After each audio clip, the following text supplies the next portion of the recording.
Illinois State School for the Deaf in Jacksonville, Illinois. Her sister Grace married the boys' supervisor of the school. His name was Asa Stutzman. And there were a lot of people from Illinois that came up here to have property and cottages. And so Asa came to visit. He fell in love with it, and he bought some land, which was on the old Montague place, which I guess is north of here. He purchased it in 1909. So Carolyn wanted it to be where her sister was. She came up here and she purchased a small cherry farm, and this is where she purchased it. It was 40 acres. Now, this was a single lady in the early 1900s buying her own farm, which just blows me away.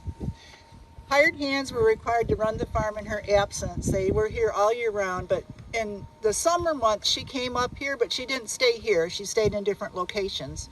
So the letters only took place in the fall and the winter when she was teaching school. But religiously every 2 weeks they would write those letters. So these farmers and their families lived on this farm, and most of the letters were written by the farmers' wives, and they provide a great record of both agricultural and social history. You're going to meet Tim Carroll at the next location. He's our local history room sponsor. And I love this quote that Tim always says. He says, "History is nothing more than good gossip." And we had our share of that in the letters, didn't we? Yeah. So the letters range from 1911 to 1939, and there were some gap years in there. There were 382 total letters. The Miracle family who donated the letters are descendants of Grace, so that was the sister that she followed up here. So in January of this year, I was delighted to see a great turnout of volunteers come to the library to offer your services. I was blown away at how many people showed up. Each volunteer was assigned a year, and in some cases, multiple years, to transcribe. I didn't know how long it was going to take, but you all jumped in really fast and really got interested in the transcriptions. Really happened very quickly. Along the way, we really fell in love with these different families and felt very invested in the letter writers. We learned how hard the winters could be here. I remember them saying how lonesome it was. And when we drove back here the first time, it really still feels kind of secluded. I can't imagine back in the day living here and all you had was a horse and sleigh. But they were difficult years, but they were good years. Illness was a constant factor. I did a quick search, and there was at least 85 letters that had the word sick in them, whether it was the kids, the husbands, or the animals. Different things like flu, farm accidents, scarlet fever, chickenpox, mumps, measles, tonsils, sick cows, and horses. We learned about neighbors, many with names that we recognize because they're named after roads, such as Iman and Phelps and Sweeney.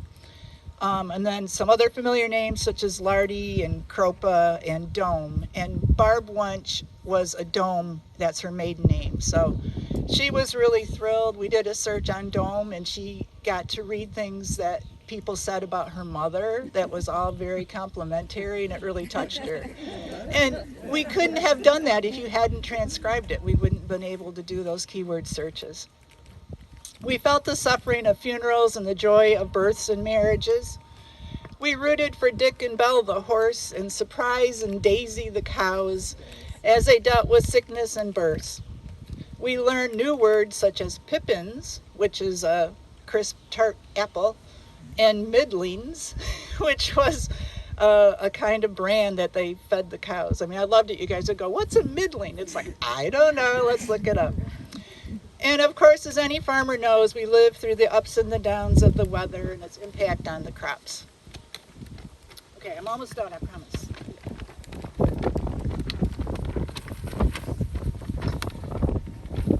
I think one of the biggest things is that we learn to appreciate the bounty of our lives. When those families got a new pencil, just one new pencil or a hat or even a magazine, they were just so full of gratitude for that. They made their own clothes, many from recycled clothes, and they canned from the garden. Their lives were hard, but they loved this farm dearly. I know that every one of you is excited today to see the farmhouse. Barb Wunsch, who will meet at the next one, was her generosity to let us come here. I want to thank Vicki Shirley. She's our director. I don't know if a lot of you even got to meet Vicki. We kind of met in January, and then you all went home and transcribed them from home.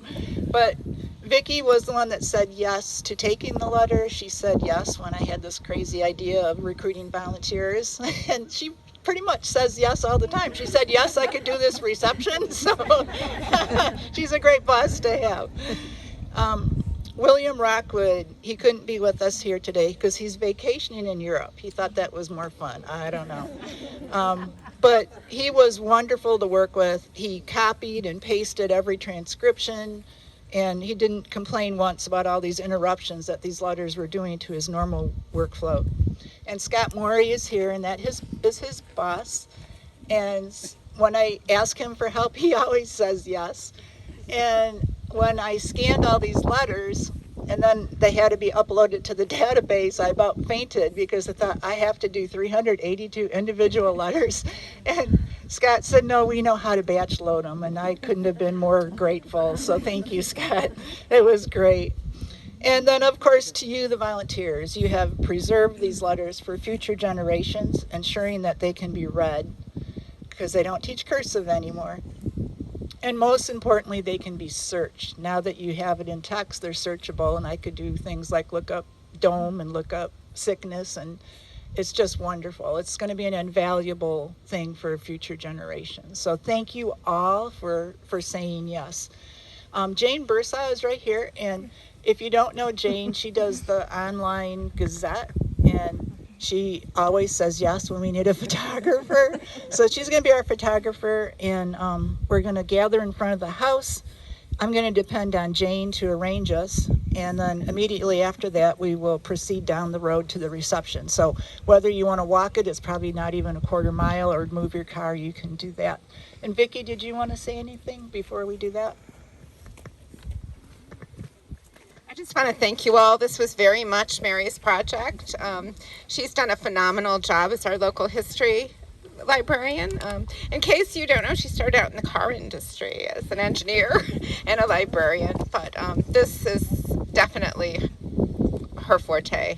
I want to thank all of you because you've preserved history, whether you have family that goes way back here or you have come here recently. These are shared roots, so we all appreciate what you've done. And again, thank you to the Traverse Area District Library Technology team, who makes a lot possible for a small rural library. But Mary, thank you so much. Yep, thank you. So if just the volunteers and Scott and Vicki could get in the picture, we'll just kind of get in front of the house. And the